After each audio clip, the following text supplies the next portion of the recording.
Right,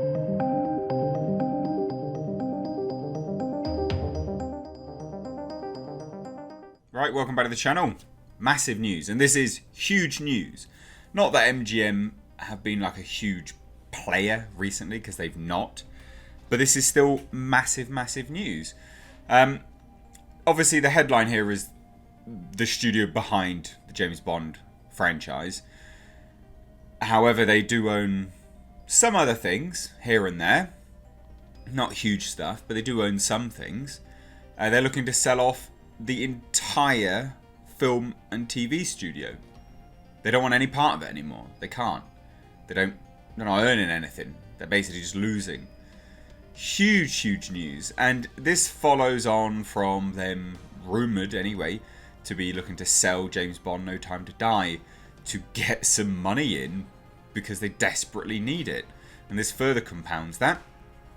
It's also incredibly interesting to see how this has progressed. And also what they're looking to sell, I guess. What could they sell as part of all of this?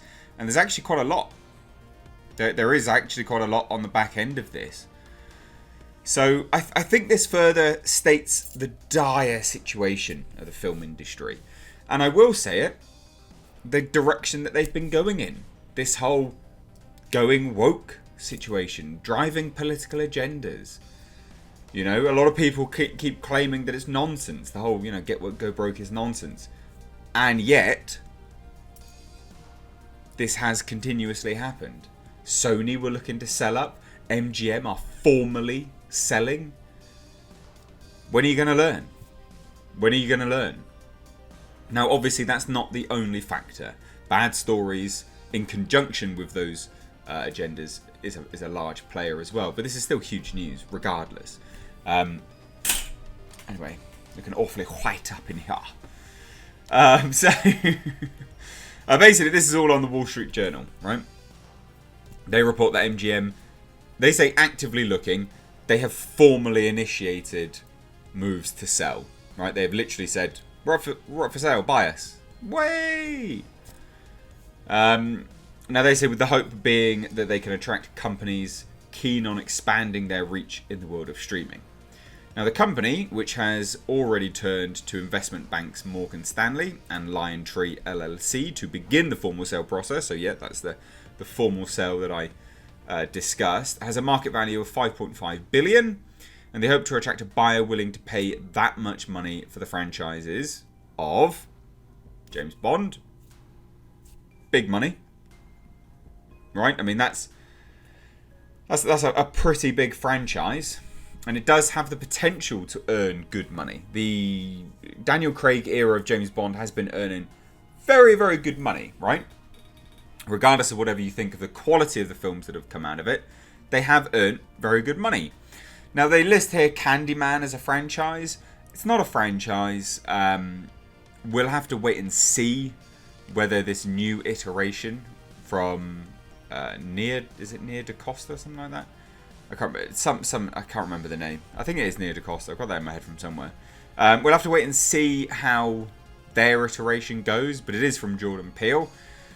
And again, ladies and gents, when we're talking about why big studios, it's worth 5.5 billion. When they have to sell up products, why do they have to sell that? Because they're not getting anything back. So this direction that they've been going in, not good. Again, Jordan Peele's wrote the new Candyman. I don't think that's going to be a huge success. Rocky, massive property.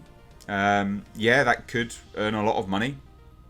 Robocop, again, huge property. This also goes some way to explain why we're not getting the Robocop Returns movie. You know, the Robocop, which was from Neil Blomkamp. The Handmaid's Tale, Stargate, and countless others. Now, there were some rumours recently that they were actually looking to sell it all to HBO Max, which now seemingly was confirmed by this. They are looking to sell up. They were looking to get a deal with HBO Max. They were looking to have Stargate on board on HBO Max. All these properties, all of the kind of back catalogue as well. So I'd be surprised if Warner Media, AT&T, HBO Max, HBO isn't a name which is being discussed in all of this. Now, the Wall Street Journal states MGM is hopeful that the current process will generate interest beyond Hollywood's traditional players from international media companies, private equity investors, and blank check companies, one of the people familiar with the matter said. Now, here's the interesting thing, and this is what relates to the HBO Max rumours. A streamer could fill its service with thousands of hours of content by acquiring MGM, while the potential that some of the properties listed above have is unlimited. So, yeah. Top prediction. Hot prediction. Right here. HBO Max will be in the running to buy this. AT&T will look to buy this. I don't see why they won't. They won't want to buy it for $5.45 billion though. They don't have the, it's not running a huge success at this point in time. But it'll be HBO Max that will rise to the front of this. I bet you anything it will be. Hands down. Now that's what they thought was going to be, at the very least, in part of the deal if they had bought James Bond for the streamer anyway.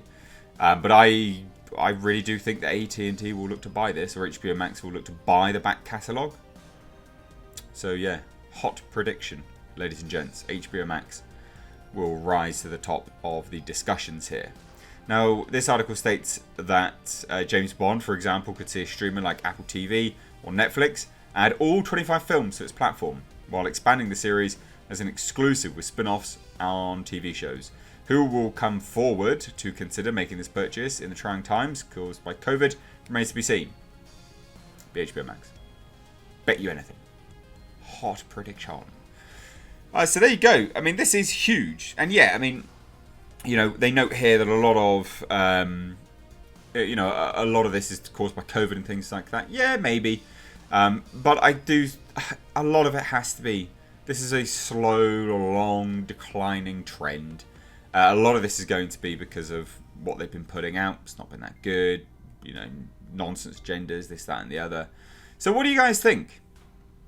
What do you guys think? I always think, like, when these things come out for sale, great, new opportunity for creative minds, but also potentially bad because it leads to monopolies on certain franchises or in certain industries.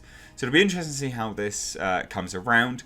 I think HBO Max would actually potentially be a good place for it. HBO has lots and lots of money, generally speaking. If a James Bond TV series would potentially be great. So there's a lot of positivities here, but it's still a lot of negatives. So let me know your thoughts down below in the comment section. If you're new here, please do hit subscribe. Again, honest thoughts, or leave them down below. Give this video a big thumbs up and a share. Thank you so much for watching. Take care.